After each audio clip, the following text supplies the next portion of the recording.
ஓம் முருகா போற்றி, கந்தா போற்றி, கடம்பா போற்றி, கதிர்வேலா போற்றி, அறுபடை வீடு கொண்ட முருகப்பெருமானை போற்றி போற்றி.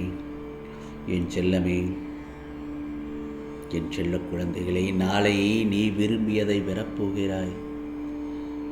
இந்த முருகப்பெருமான் சொல்வதை கேட்டு மகிழ்ச்சியாக தூங்கு. இது முருகன் மீது ஆணை. என் செல்லமே, எந்த ஒரு சூழ்நிலையிலும் கஷ்டமான நிலையை சந்திக்கும் போது மனம் உடைந்து போகாதே. அந்த சமயத்தில் பொறுமையுடன் என்ன நடக்கின்றது என்று கவனி. ஏனென்றால் என் பிள்ளைகளை கர்ம வினைகளால் இருந்து காப்பாற்றுவதே எனது கடமை அல்லவா? தீவிர நம்பிக்கையும் பொறுமை உள்ளவர்கள் எனக்கு மிகவும் பிடித்தவர்கள். முருகா முருகா என்று என்னை நோக்கி வேண்டுதல் செய்ய தொடங்கிய அந்த நேரத்திலேயே உனக்கு பதில் தரும் வேலையை நான் துவங்கி விடுவேன். யாமிருக்க பயமே, உன்னை நிச்சயமாக இந்த முருகப்பெருமான் கைவிட மாட்டேன். உன் ஆசையை நான் நிச்சயமாக பூர்த்தி செய்வேன். உனது எல்லா கேள்விகளுக்கும் விடையளிக்க நான் தயாராக இருக்கும்போது மற்றவர்களை கேட்பதையும் அனாவசியமாக பிறரிடம் நீ விசாரிப்பதையும் நான் விரும்பவில்லை. தகராறு இல்லாத குடும்பம் இல்லை, வீட்டுக்கு வீடு வாசப்படிதான். யானைக்கு தன் உடம்பை தூக்க முடியவில்லையே என்ற கவலை இருந்தால் அணிலுக்கு தன் உடம்பு இவ்வளவு சிறியதாக இருக்கிறது என்ற கவலை. ஒன்று மட்டும் நல்லா தெரிஞ்சுக்கோ என் செல்லமே, பிரச்சனையே இல்லாத வாழ்க்கை இந்த பிரபஞ்சத்தில் யாருக்குமே இல்லை. அடுத்தவர் நன்றாக வாழ்வது போலவும் நாம் மட்டும்தான் இந்த பிரபஞ்சத்தில் கஷ்டப்படுவது போலவும் என்ற பிரம்மையே வேண்டவே வேண்டாம். கணவர் வீட்டுக்கு வரும்போதே பிரச்சனையோடு வரக்கூடாது. மனைவியும் அவரை கேள்விக்குறிகளோடு வரவேற்கக்கூடாது. தன் தவறை ஒத்துக்கொண்டு சரி இனி நான் பார்த்துக்கொள்கிறேன் என்று சொல்லிவிட்டால் பிரச்சனைக்கு அங்கே இடமே இல்லை, முடிந்து போய்விடும். புரிகிறதா? முள்ளால் குத்தின காயம் மாறிவிடும், சொல்லால் குத்திய காயம் மாறவே ஆறாது. நீ நினைத்தது போலவே உன் வாழ்க்கை நிச்சயமாக மாறும். உன் நிலையில் என்றுமே நீ உறுதியாக இரு. வானம் இடிந்து மேலே விழுந்தாலும் உன் நிலையில் உறுதியாக இருக்க வேண்டும். ஏனென்றால் இந்த முருகப்பெருமான் உனக்கு தாங்கும் சக்தியை கொடுத்திருக்கிறேன் அல்லவா? உன் முன்னும் பின்னும் நானே பாதுகாவலனாக இருப்பேன். மகிழ்ச்சியோடு இரு. மனதில் தன்னம்பிக்கை இருந்தால் அச்சமே இருக்காது, தடுமாற்றமே இருக்காது. தடுமாறாதே எப்போதும். உனக்கான பொருள் உன்னிடத்தில் வந்து சேரும். நிச்சயமாக அந்த நாள் நாளைய பொழுதாகத்தான் உனக்கு விடியப் போகிறது. உன் அதிர்ஷ்டத்தை யாரும் தட்டி பறிக்க முடியாது. அன்பை கொடு, அதிர்ஷ்டத்தை பெறுவார். யார் உன்னை புறக்கணித்தால் என்ன? இந்த பிரபஞ்சம் எப்போதும் உன்னை தன் அன்பால் கருணையால் அரவணைத்து கொண்டுள்ளது. சூரியனோ சந்திரனோ என்றாவது உன்னை புறக்கணித்து தன் ஒளியை உனக்கு தர மறுத்தது உண்டா? இயற்கை ஒருபோதும் உன்னை புறக்கணிப்பதில்லை. உன் மீது எல்லையில்லா கருணை கொண்டிருக்கும் இயற்கையை மறந்து நீ மனிதர்களின் புறக்கணிப்பு குறித்து கவலைப்படுகிறாய். ஏன்? அது மனிதனின் வேலை. உண்மையில் எத்தனையோ மனிதர்கள் உன்னை புறக்கணிப்பது உண்டு. எத்தனையோ மனிதர்களையும் நீயும் புறக்கணித்திருக்கிறாய்.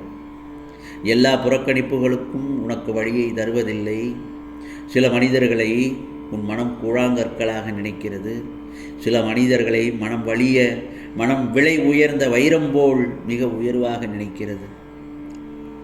அவர்களின் அன்பிற்கும் அங்கீகாரத்திற்கும் ஏங்குகிறது. கூழாங்கற்களின் புறக்கணிப்பு வழியை தருவதில்லை. வைரத்தின் புறக்கணிப்பு உனக்கு வழியை தருகிறது. புரிகிறதா? இதுதான் மனிதனின் உயர்வு தாழ்வு மனப்பான்மையினால் விளைவது. அதனால் பிறரை உயர்வாக கருதும் போது உன்னை நீயே தாழ்வாக கருதுகிறாயே. பிறரை தாழ்வாக கருதும் போது உன்னை நீயே உயர்வாக கருதி கொள்கிறாயே. ஆகவே உன்னை நீ தாழ்வாக கருதும் தருணத்தில் வரும் புறக்கணிப்பு உனக்கு வழியை தருகிறது. உன்னை உயர்வாக கருதும் தருணத்தில் வரும் புறக்கணிப்பை வழியில்லாமல் உன்னால் கடந்து சொல்ல முடிகிறது. இவை அனைத்தும் உன் மனதின் கற்பனை நிலைப்பாடுகளே அன்றி உண்மையில் இயற்கையில் அத்தகைய உயர்வு தாழ்வு எதுவுமே இல்லை. புரிகிறதா? சிறு புல்லும் பெருஞ்சூரியனும் இயற்கையில் சமமாகவே உள்ளன. ஆக மொத்தத்தில் இப்போது உனக்கு தேவையானது சமநோக்கு பார்வை மட்டும்தான். அதற்கு நீ என்ன செய்ய வேண்டும் தெரியுமா? ஓம் முருகா போற்றி, ஓம் முருகா சரணம், ஓம் முருகா சரணம், ஓம் முருகா சரணம் என்று தியானம் செய். இயற்கையை நேசி, வழிகள் மறையும்.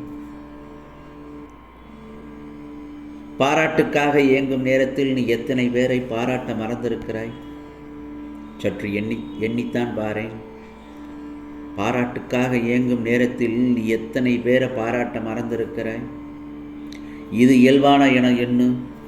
வேகமாக சென்று கொண்டிருக்கும் போது பார்க்கும் இயற்கை அழகை நின்று பார்க்க உனக்கு நேரம் இருப்பதில்லை.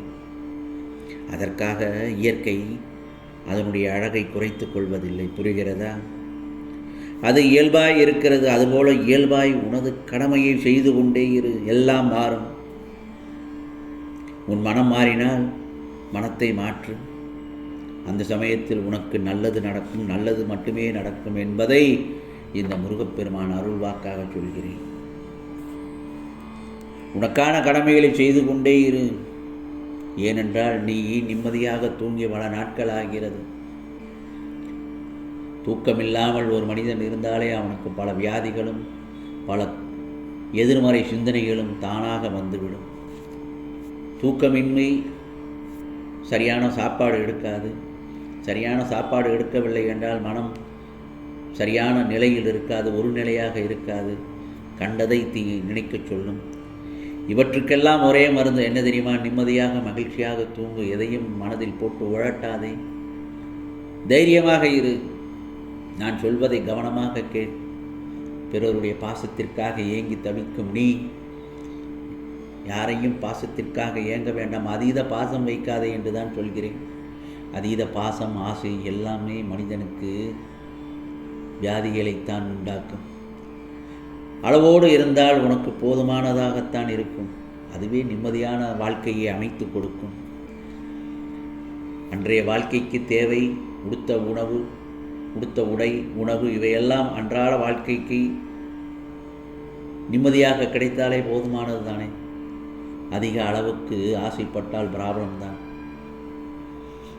வெள்ளக்கேற்ற வீக்கம் வேண்டும் என்று சொல்வார்கள். நான் சொல்வதை சொல்லிவிட்டேன். இந்த முருகப்பெருமான் நீ விரும்பியதை பெறப்போகிறாய் என்று நான் சொல்கிறேன். நிச்சயமாக நடக்கும். நான் சொல்வதை கேட்டுவிட்டு நிம்மதியாக தூங்கு. அப்படி தூக்கம் வரவில்லை என்றால் இந்த மந்திரத்தை சொல்லிக்கொண்டே உறங்கு. நிம்மதியான உறக்கம் வரும். நாளை பொழுது நல்ல பொழுதாக விடியும். அது என்ன மந்திரம் என்று சொல்லுகிறேன் கேள். இலகுவான மந்திரம்தான். ஓம் முருகா சரணம், ஓம் முருகா சரணம், ஓம் முருகா சரணம் என்று மனதை ஒரு நிலைப்படுத்தி கண்ணை மூடி இதை மந்திரத்தை சொல்லிக்கொண்டே இரு. ஒரு 10 தடவை அல்லது ஒரு 20 தடவை 30 தடவை சொல்வதற்கு முன் உனக்கு அயர்ந்த தூக்கம் தன்னால் வரும். நிம்மதியான தூக்கத்தை தூங்கு என் செல்லமே. உனக்கான பொழுது நல்ல பொழுதாக விடியும். இது முருகப்பெருமானின் அருள் வாக்கு, சத்திய வாக்கு. உனக்கானதெல்லாம் நிச்சயமாக நல்லது நடக்கும். நல்லது மட்டுமே நடக்கும். அதுவும் நன்மையாகவே இருக்கும்.